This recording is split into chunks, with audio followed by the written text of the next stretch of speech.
We meet today amidst a world in turmoil. Decades of progress on poverty and hunger are being reversed in large parts of the world. Inflation is undermining household and national budgets. Families and countries alike face financial crises. Women are underrepresented and underpaid. And I recognize the enormous effort that Nepal is doing in the way for gender equality, full gender equality, and I praise your efforts and its results. Violence and conflict abound. While the conflict in the Middle East is thousands of miles away, Nepalis were among the many victims of Hamas' brutal attacks in Israel.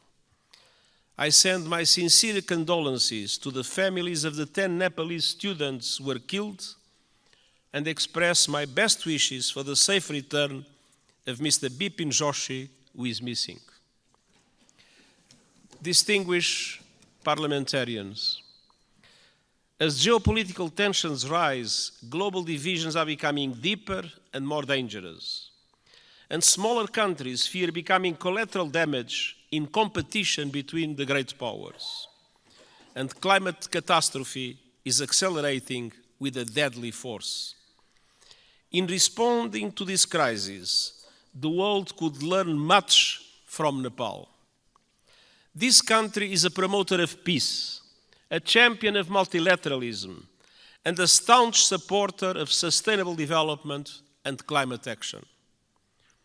Nestled between two great powers, you have forged your own paths to safeguard your sovereignty and your independence. And your journey over the past 20 years has been wonderful to see. A new republic with a new constitution has the UN Charter at its heart.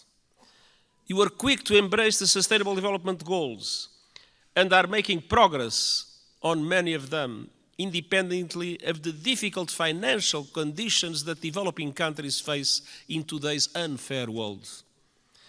Your country has successfully calmed the storms of conflict and moved from war to peace, a process the United Nations has been proud to support. Nepal does not stand still. Your dynamic story of progress continues today. Your graduation from least developed country status is imminent, and the United Nations is committed to supporting a smooth transition. And you are preparing the final stages of our Nepalese-led peace process, healing the wounds of war through transitional justice. A process to bring peace to victims, families and communities haunted by questions and scared by injustice, and help put the past to rest. Transitional justice can play a vital role in securing lasting peace, but we all know it's not easy.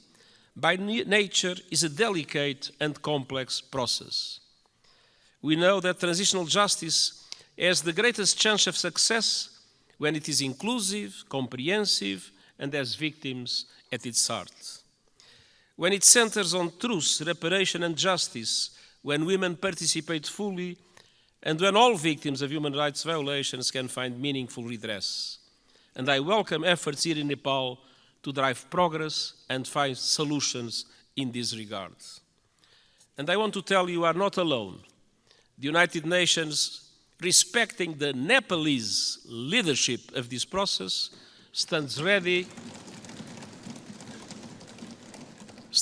to support you with your victim-centered process and its implementation in line with international standards, your own Supreme Court's rulings. The United Nations and Nepal are old friends. Our cooperation runs deep. Nepal has long been a cherished member of the UN family and a powerful voice for developing countries, most recently as chair of the Least Developed Countries Group. And this relatively small country compared with the big powers has made an outsized contribution to international peace. Of all the countries on earth, Nepal is the second largest contributor of troops to United Nations missions, military and police. I'm sincerely grateful to the Nepali people for their dedication, their courage, and their service in peacekeeping. And I would like to take a moment and ask for one moment of silence to honor those Nepalese who have lost their lives serving under the blue flag. उदाहरणको लागि 1 minute साथ दिनेछौँ।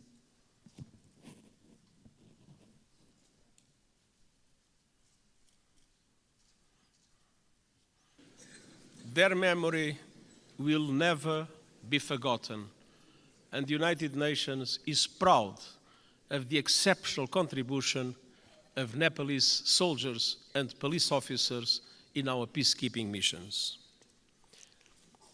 Dear parliamentarian colleagues, on climate action, Nepal is a frontrunner. You are on target to reach net zero emissions by 2045. Thanks to extraordinary reforestation efforts, trees now cover almost half of the country. And you are one of the pioneers of the Early Warning Systems for All initiative, which aims to protect every person on Earth by 2027. Yet global crises are hitting Nepal hard, as they are developing countries around the world. What is happening in this country as a result of climate change is an appalling injustice and a searing indictment of the fossil fuel age. I am deeply concerned by those communities in Nepal facing the brutal impacts of the climate crisis. The United Nations stands with them. The world must do the same. That was one of the reasons why I took profit of my visit to the Everest base camp to issue a video for the whole world showing the drama of receding glaciers and the impacts that we'll have in the future. Nepal and other developing countries need far greater international support to aid development, accelerate climate action, and weather the current global storms.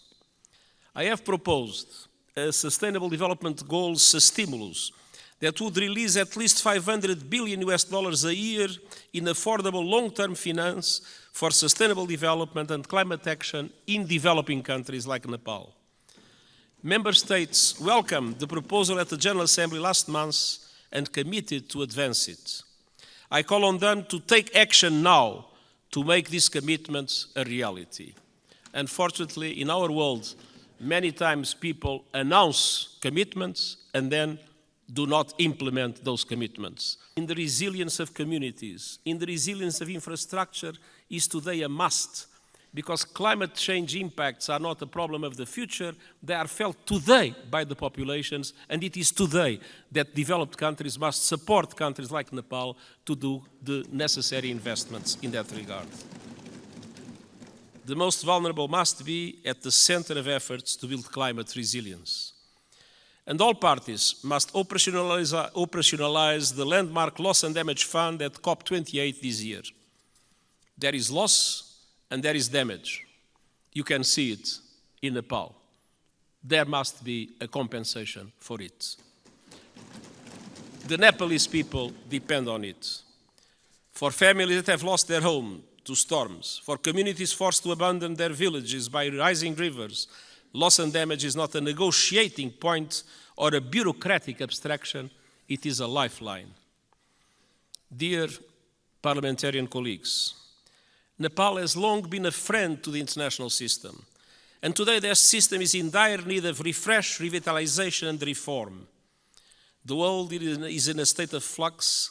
It is moving towards multipolarity, and that is a good thing. A multipolar world provides new opportunities for leadership and balance on the global stage, and I hope the Summit of the Future will be an excellent chance to push progress.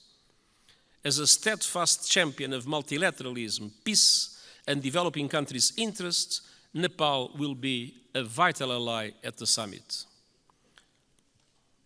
Dear parliamentary colleagues, it has been my great pleasure to visit this extraordinary country over the past few days.